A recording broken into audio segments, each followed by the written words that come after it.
மக்களே, வணக்கம். காசி பயணத்தை தொடருவோம்.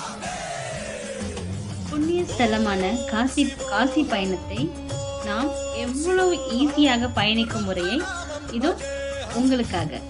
காசி பயணம் நீங்கள் எந்த ஊராக இருந்தாலும் செல்ல வேண்டிய இடம் வாரணாசி ரயில் நிலையம் அல்லது பண்டிட் ஸ்ரீ தயாளு உபாத்தியாயா ரயில் நிலையம்.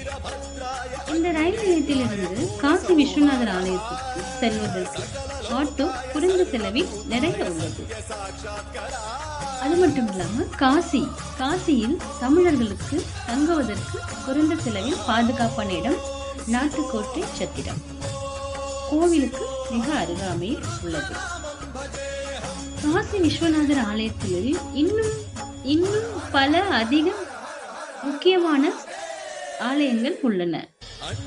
அங்கு பார்க்க வேண்டிய காசி விஸ்வநாதர் ஆலயம், காலபைரவர் கோவில், காசி விஷாலாட்சி கோவில், அனுமன் கோவில், சோழி அம்மன் கோவில், அன்னபூரணி கோவில், பிர்லா மந்திர், சாரநாத் புத்தர் கோவில்.